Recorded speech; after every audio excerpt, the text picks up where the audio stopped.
Hello all of you awesome people out there, and welcome back to another super awesome mega cool video done by myself, Disowned here. And in this episode I'm going to be giving you a quick overview / review of EVE Online and what I think you need to know if you're planning on playing this for the very first time.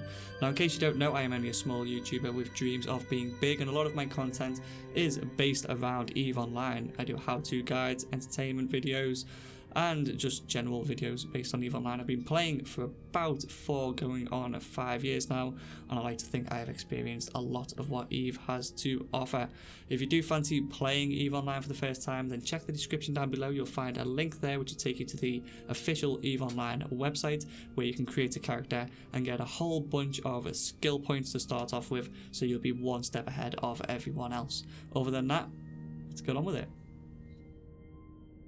So let's start with something you probably already know. EVE Online is a massive online multiplayer sandbox game with thousands of active players. At the time of recording this, there was actually 40,000 people online.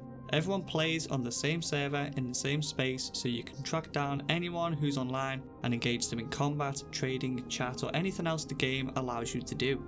Since EVE is a sandbox game, what you can do is pretty unlimited. Want to dominate the PvP world? Go for it. Want to become a billion or trillionaire and controls EVE player base? The option is there. Have an urge to form the ultimate alliance or corp similar to guilds in other games and literally control huge areas of space? Good luck to you. The point is, you can, and people have done this stuff as well as much more. There are Reddit stories, YouTube videos, countless forum posts, all based on actual events just like these, which range from spies crumbling huge empires from the inside out, and huge space battles that see thousands of players all in the same area, all fighting one another.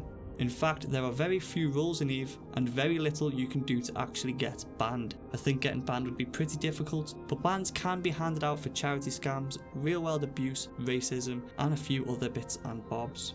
Things that would be considered cheating or bannable in other games, such as scamming players for in-game items and money, is perfectly legal in EVE Online, and be prepared to see multiple scammers in the main trading areas spamming chat with such scams and cons. It's almost encouraged.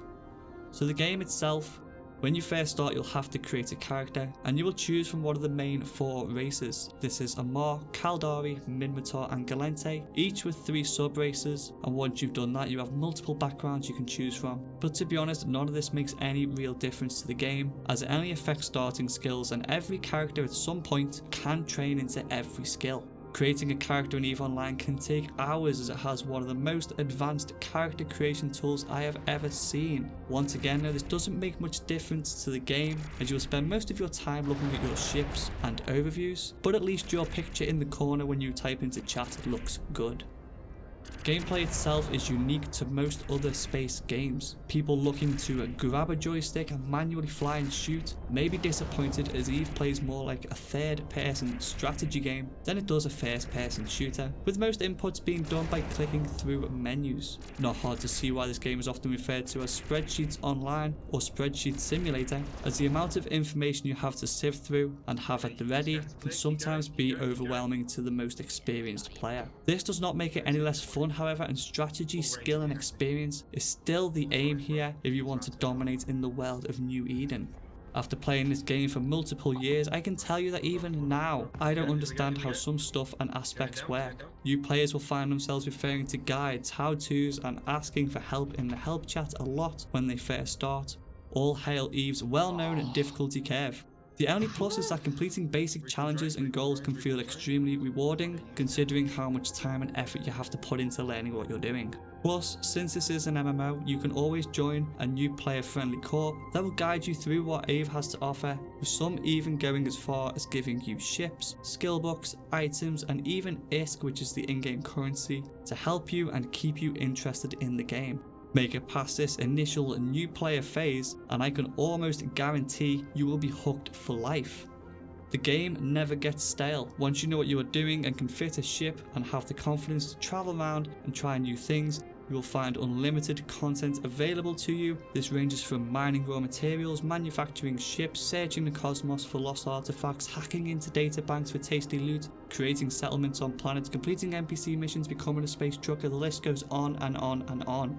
and everyone's favourite, flying bigger and more badass ships. There are mass amounts of different ships in EVE, each with its own bonuses and disadvantages. Add to this that there are literally an unlimited way of fitting each ship, means if you ever get bored of one, you can just simply jump into another. Bigger variants of these ships being carriers, dreadnoughts and titans, some of which can go for up to £1,000 in real world money, and yes, some people do sell them on eBay and Craigslist, but you may be voiding the terms, so you might want to check into that first. You should also be aware that to actually get a new character to the point of just being able to sit in one of these huge ships can sometimes cost billions of ISK in skills, and also up to a year, if not longer, of training time. So what about PvP then? The part of EVE Online that gets the most attention from the media, with some of these huge space battles being estimated at thousands of pounds worth of real world money.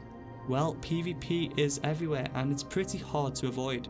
The space in which EVE is set is split into 3 main security areas, the first being high security space. Here, players get to go about their business pretty carefree, knowing that they have the game's equivalent to space police known as Concord watching their backs.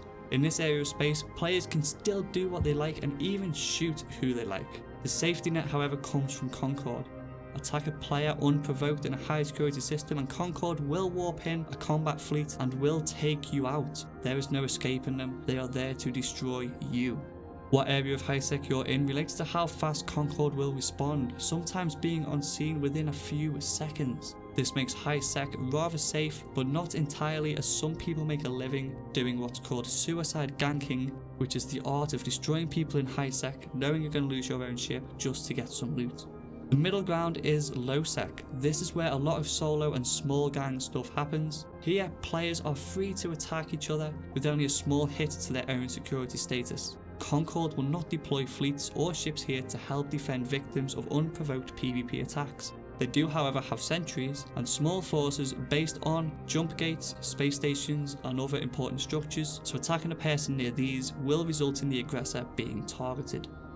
Nullsec by far is the most dangerous place for a solo new player to be. Most of Nullsec is actually owned by player rank corporations, and it's not uncommon to see fleets of 50 to 100 ships roaming around looking for things and people to blow up.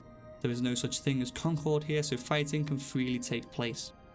The lower the sec you go, the more likely you are to run into PvP. But this risk is not without reward, as there is a lot more money to be made in the lower security systems, with Null having the most profit available for mining, planetary interaction, missions, ratting, exploration and basically everything else you can do there.